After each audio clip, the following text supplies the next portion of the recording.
ไม่สูงค่ะเมื่อได้เป็นวันที่1เดือนธันวาคมที่5ปี2026ในตอนได้ข่าวใส่หมอขอมมีข่าว3ตอนเดี๋ยวมาเปิ้นเผาค่ะออนถ้าเปิ้นได้ก่อเข้ามาถมด้วยข่าวโหนในค่ะเนาะมีข่าวเงาออกมาว่าก้นซึกของเสซึกมันเขามังเจอมีรองปลายตับเสียวก็เข้ามอบโตปันตีตับจุ่มย่างเหลียงใน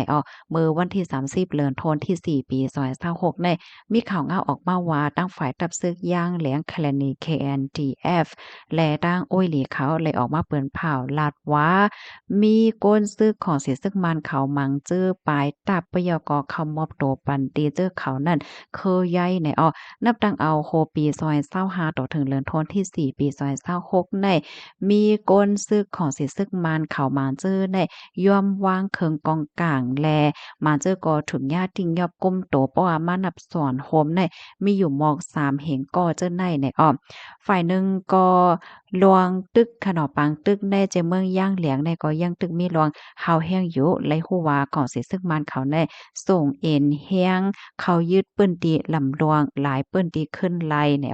ก็เฮ็ดให้ตั้งฝ่ายตับซึกย่างเหลียงเขาหบทบยาเงาลายอันมีหลวงแข็งตาแห้งค่ะฝ่ายหนึ่งก็ลวงกำเถียมเอ็นแห้งว่าสังว่าจังไหนอันลูกมาตีฝ่ายโอ้ยหลีเขาว่าสังว่าจังไหนมันก็มีหลวงแข็งตานั่นน่ะแหละ สังเจิ้นหนังว่าสายงายเงาลายในมันเตือมีหลวงฮาวเฮียงมาเทียงป้อไหนแต่ก็ไหนเตจางเตื้อเคิกดอกก้นวันก้นเมืองอันอยู่สังเศร้าไว้อยู่ที่ตั้งป้อตอนเจิ้นนั่นค่ะเตจางเฮ็ดให้เจอเขานั่นไลปลายเพเสียก็เขาในแหลนเหรียญเมืองไทยก็จังเป็นไรในข้อมูลตอนในคาลิปีมาที่ห้องการข่าวไทย PBS ต่างไว้เนี่ยค่ะเพราะว่าเฮาค้ามาด้วยปางตึกตั้งป้อตอนแหลนเหรียญพ่องย่ามมาเหลียวในเนาะมันได้เป็นอยู่2ตอนค่ะเนาะอ่า ปางตึกตอนหนึ่งได้เนี่ยเป็นวงกลางของสีซึกมันเขาและตั้ง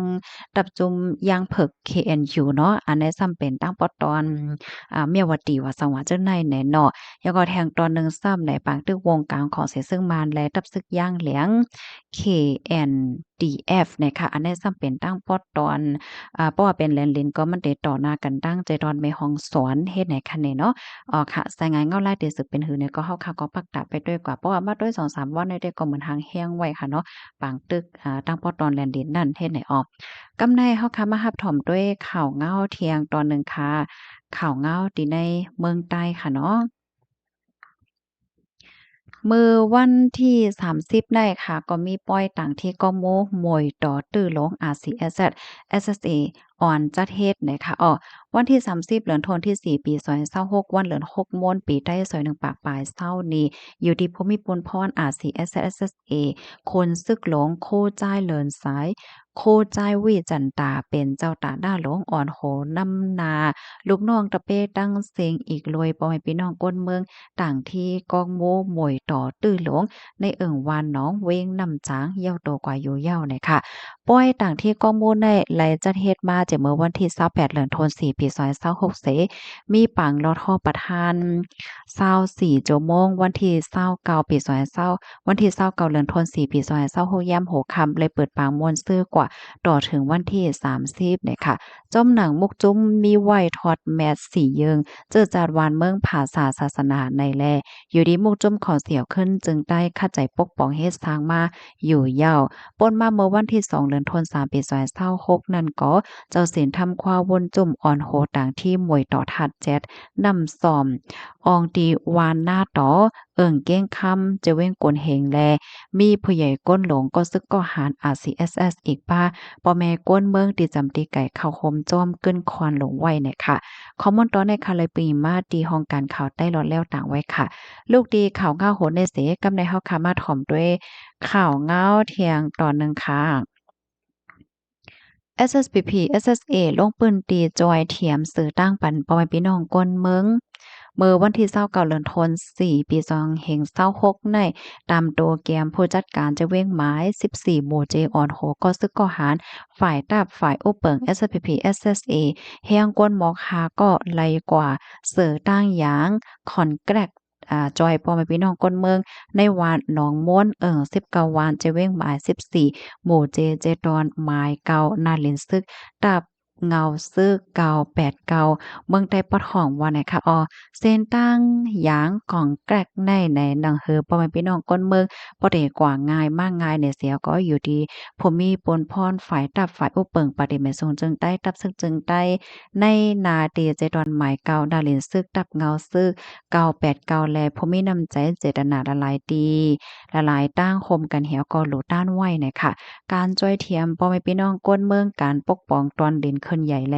การกูป้ายในอิงเหนือเงาลายลวงนิ่มเศร้าในปื้นตีปันเสียวก็การหนังปองเป็นไรนั่นอยู่ดีปฏิเมสูงจึงใต้ตับซึกจึงใต้เดโฮมือกันตั้งพ่อแม่พี่น้องก้นเมืองสิ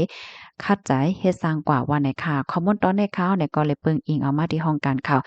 SPP Info ต่างไว้นะคะพี่น้องค่ะถ่อมข่าวเงายาวหันเถินจึงหือในค่ะเนาะก็ปันตาหันถึงมาไลนะคะอันในก็เป็นตีตั้งปอดดอนเมืองใต้ในลูกตีข่าวเงาโหดได้เสียแล้วกำได้เฮาคำมาถ่อมด้วยขันคำยาวก็ขันแลกเงินเนี่ยค่ะเนาะออนตั้งที่ไปกว่านั้นข้าวใส่หอมขย้อนถามนิดนึงค่ะเนาะได้แค่พังในไลหันก็ซึกก็หันค่ะเนาะเปิ้นจุกเอาห่มลมเอาจุกไปด้วยเนี่ยอันนี้เปิ้นเอาห่มลมมาก็คือความโหค่ะเนาะก็จึงหือปันอาหารถึงบ้านไลเนี่ยค่ะเนาะอ้อค่ะ ลูกดีในเสียวก็กำได้เฮาค่ะมาถ่อมด้วยอันเนี้ยคันค่ำค่ะเนาะคันค่ำไทยเนี่ยค่ะค่ำแตงค่ะเพราะว่าเฮาค่ะมีเสียกว่าขาย1วัดในเด็กขายอะไรอยู่71,000เฮง 71,000เฮง1ปาก50เพราะว่ากว่าซื้อซ้ำเต็ดเลยปันอยู่71,000เฮง3ปาก50เนี่ยค่ะคำหางเคิงเพราะว่าเฮาค่ะมีเสียกว่าขาย1บาทได้เด็กขายเลยอยู่69,000เห็น7ปากเศร้าเพราะว่ากว่าซื้อซ้ำเต็ดเลยปันอยู่72,000เฮง1ปาก50เนี่ยค่ะคันแลกเงินเนาะ$1อเมริกันแลกเลยเงินไทย32.74เนี่ยกำในเฮาค่ะมาถ่อมด้วยขันค่ำที่ในเมืองใต้เมืองคมตุ๋มค่ำปานเก่าค่ะเนาะ คำแตงเพราะว่าเฮาค่ะมีเสียกว่าขาย1แก๊บในเฮาค่ะได้ขายแล้วอยู่10,460,000เพราะว่าก็ซื้อซ้ำแต่ไรปันอยู่10,560,000คำหังเคิงเพราะว่าเฮาค่ะมีเสียกว่าขาย1แก๊บในได้ขายแล้วอยู่9,840,000เพราะว่าก็ซื้อซ้ำแต่ไรปันอยู่9,940,000กำในมาเทียงเซียนปานใหม่เนาะเพราะว่าเฮามีเสียกว่าขายคำแตง1แก๊บในได้ขายแล้วอยู่10,280,000เพราะว่ากว่าซื้อซ้ำแต่ไรปันอยู่10,380,000คำหางเคิงเพราะว่าเขามีเสียกว่าขาย1แก๊บในเด็กขายไรอยู่9,670,000เพราะว่าก็ซื้อซ้ำได้ไรปันอยู่9,770,000ในกำไรเฮามาด้วยขันแลกเงินเพราะว่าเฮาค่าเอาเงินนอกเมืองเสียก็แลกเงินมานเงินจัดเนาะ$1อเมริกันได้แต่แลกได้อยู่4เฮง2บาท40 1ยูโรแลกได้4เฮง9บาท60$1สิงคโปร์แลกได้3เฮง2บาท30 1หยวนแลกได้6ปาก22 $1ออสเตรเลียแลกได้2เฮงปลาย30กำไรเพราะว่าเฮาค่ะเอาเงินมาเสียกว่าแลกเงินนอกเมืองเนาะ $1อเมริกันเตเลปันอยู่4เฮง3ปาก50 1ยูโรเตเลปันอยู่5เฮงปลาย90 $1สิงคโปร์แลปันอยู่3เฮง3ปาก30 1หยวนแลปันอยู่6ปาก38 $1ออสเตรเลียแลปันอยู่3เฮง1ปากปลาย10นะคะเงินไทยเพราะว่าเฮาค่ะเอาเงินไทยแลกเงินมา1แสนในแลปันอยู่7บาท70เพราะว่าเอาเงินมาเสียแลกเงินไทย1แสนในเดแลกไหลอยู่7บาท50นะคะในก็เป็นขันเงินขันแลกเงินขันคำในวันเหมือนในค่ะยินจมพี่น้องค่ะกูก็ที่รับถอมปานแห้งค่ะย้อนให้อยู่เลยกินหวานและรสเพศกันค่ะเนาะหมอยทรงค่ะ